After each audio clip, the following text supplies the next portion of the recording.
こんにちは、アーチーです。よろしくお願いします。今日、アズールでマスターランクに上がったので、ニュートリノで遊んでます。ニュートリノを使うと AI キリタンに歌を歌わせることができます。よし、できた。早速聞いてみよう。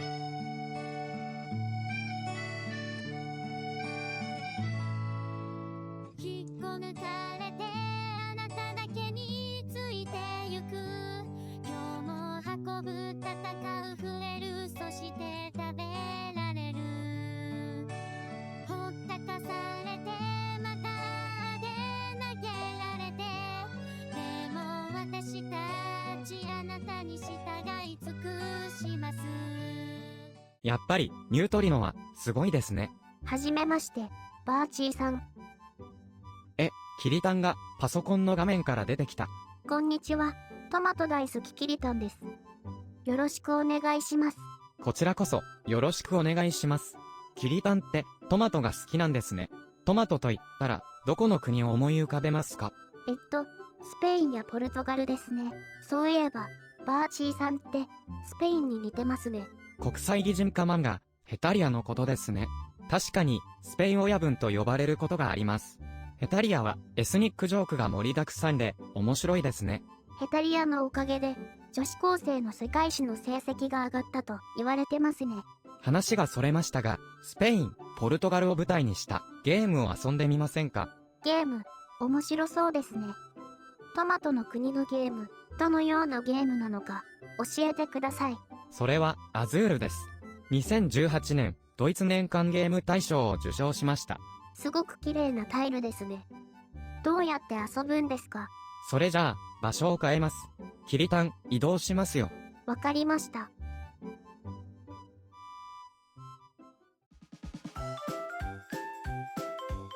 バーチーさん、到着しました。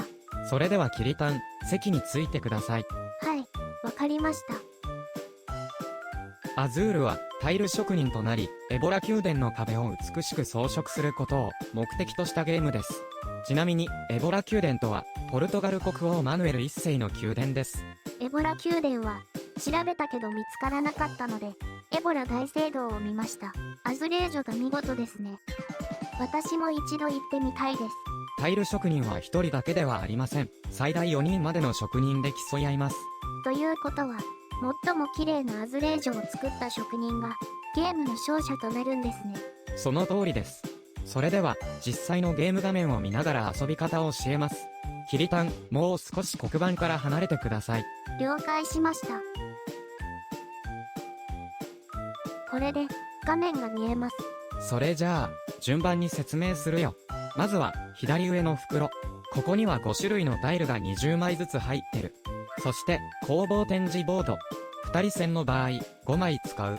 袋からタイルをランダムに4枚取り出し、ボードに並べる。つまり、袋からは20枚ずつ取り除かれるんですね。その通り。で、右側にあるのが、プレイヤーボード。このボードには、図案ライン、応急の壁、失点ライン、ボーナス条件が書かれている。わかりました。今回は2人戦だから、プレイヤーボードが2つあるんですね。そうだね。早速遊んでみよう。プレイヤーは、工房展示ボードからタイルを取る。そして、プレイヤーボードの図案ラインに配置する。この時、注意しなければならないのは、取れるタイルは1種類だけ。取れなかったタイルは、床に落ちます。つまり、皿から赤2を取って2行目に置いたんですね。そうです。これで、自分の番が終わりましたので相手の番になります。床にタイルが落ちましたので、床からもタイルを取ることができるようになります。相手は床から黒1を取って1行目に置きました。あれ、失点ラインに数字の1が書かれたタイルが置かれてる。それは、スタプレ。最初に床からタイルを取ったプレイヤーは、次のラウンドで最初に動く権利を得ます。スタプレ、つまりスタートプレイヤーのことですね。わかりました。これで相手の番は終了。キリタン、タイルを取ってみて。わかりました。私は床から青1を取って4行目に置きます。皿にはタイルが1枚ずつ。ここから取ると床にタイルが落ちます。こっちもそうですね。タイルが床に落ちるとそれが重なって一度にたくさん取れる。そうですね。青4行目。ということは3行目には別の色を置きたいんですね。はい、橙は4枚あります。床で橙が重なるのを狙ってます。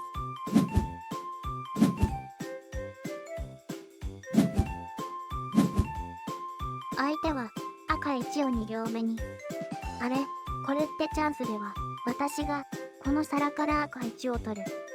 すると、相手が2行目を完成させるためには、ここから赤1を取る。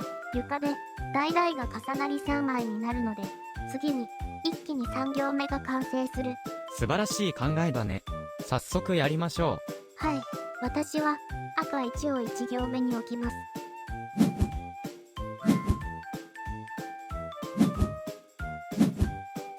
相手は橙2でしたね。赤を取らないと2行目が完成しないんですが、ならば私がいただきます。でも置きたいところがありません。キリタン。そういう場合は捨てることができますよ。失点ラインに置けば良いのです。失点という時が引けますけど、こかえても仕方がないですから捨てます。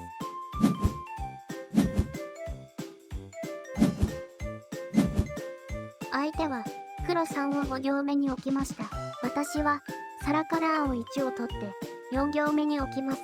床にも青1があるけれど、皿から取る理由は？はい。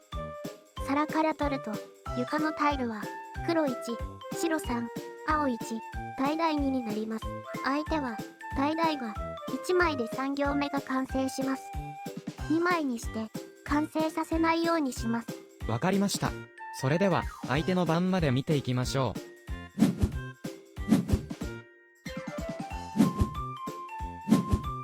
相手は橙1枚を3行目に、もう1枚を失点ラインに置きました。置ききれなかったタイルは失点ラインに左詰めで配置します。タイルの上には数字が-1と書いてますね。つまり相手は-2点となります。私は失点ラインにタイルが1枚。つまり-1点ですね。その通り。それでは最後まで進めていこう。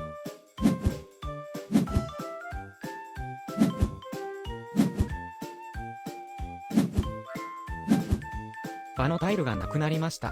これで1ラウンド終了です。完成した図案ラインの行からタイル1枚を王宮の壁に配置します。他のタイルは当分使わないのでゲームの場から取り除きます。タイルは上の行から順番に計算します。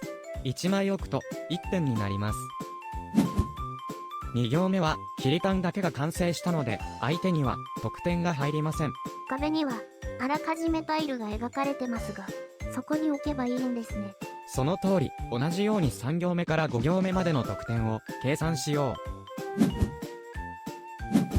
得点計算が終わったら失点計算です。キリタンは-1点、相手は-2点です。こうしてこのラウンドの得点が決まります。注意する点としては、必ず得点計算の後に失点計算をしてください。得点計算の次に失点計算。バーチーさん、何か理由があるんですか？アズールは-点にならないからです。失点計算からすると得点が狂います。そういうことですか。仮に失点から計算するとマイナスにはならないからお互い0点。得点は私3点で相手2点。確かに計算が狂いますね。その通り。得点計算は得点、失点の順にやりましょう。この得点を持ち越して次のラウンドに入ります。あとは完成しなかったタイルはそのまま、失点ラインのタイルもゲームの場から取り除いて、スタプレを床に戻して第1ラウンド終了です。他、得点計算のルールがありますが、第2ラウンドで説明します。アズールはどれだけ失点してもマイナスにはならない。これ、第1ラウンドの立ち回りに関係するんじゃ。あとは、袋からランダムに4枚取り出し、皿に置いて、第2ラウンド開始です。第2ラウンドは、第1ラウンドで、相手がスタプレを取ってたので、相手が先行ですね。その通り。それじゃ、第2ラウンドの得点計算まで飛ばすよ。第2ラウンドも、タイルがなくなりました。キリタン、うまくタイルを集めたね。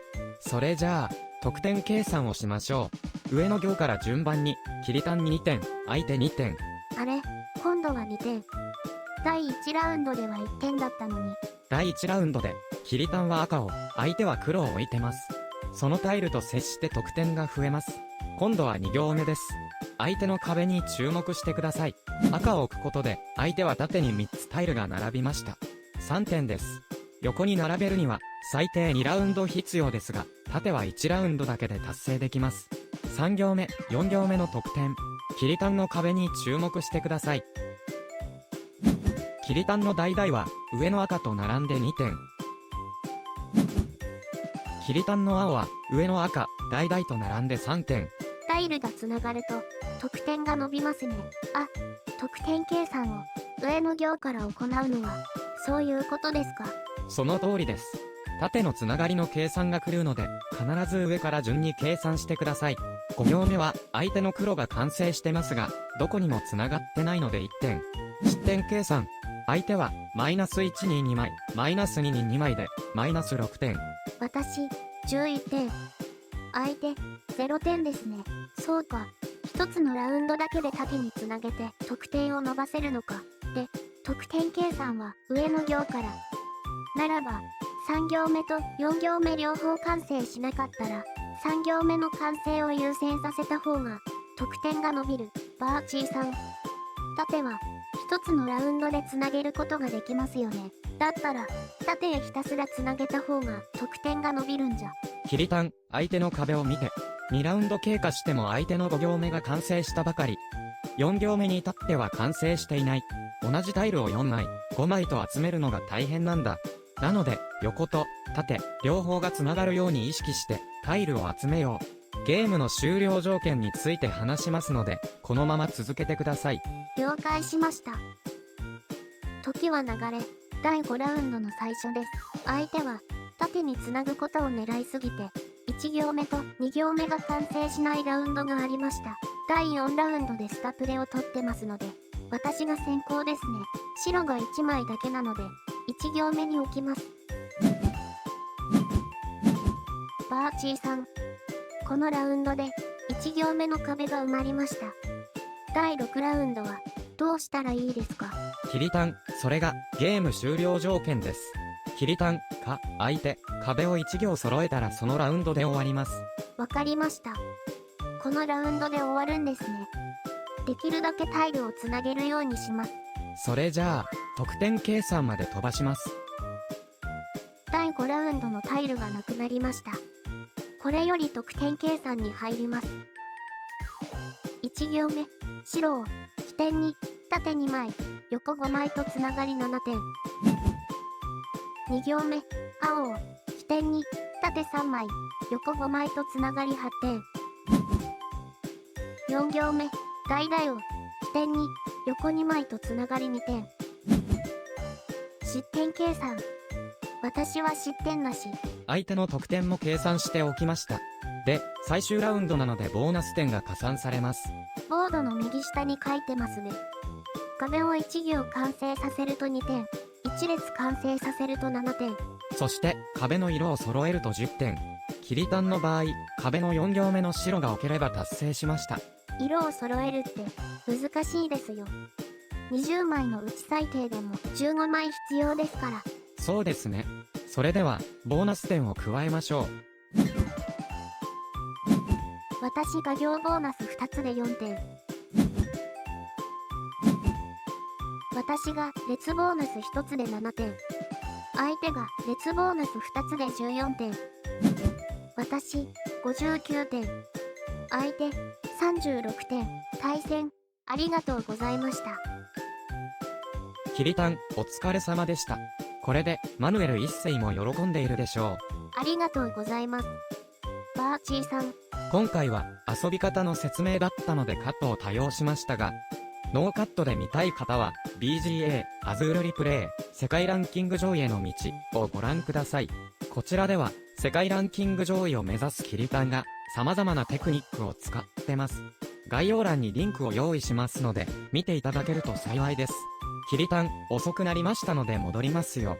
わかりました。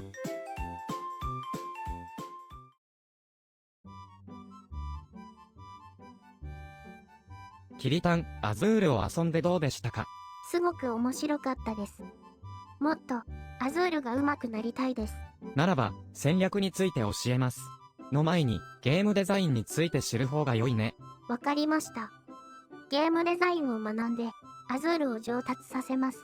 これからも、アズール上達に役立つ情報を提供していきます。よろしければ、チャンネル登録、高評価をお願いします。右下のボタンでできます。ありがとう、キリタン。ご褒美です。トマトだ。トマト大好き。キリタンも喜んだところで、視聴者の皆さん、ご視聴、ありがとうございました。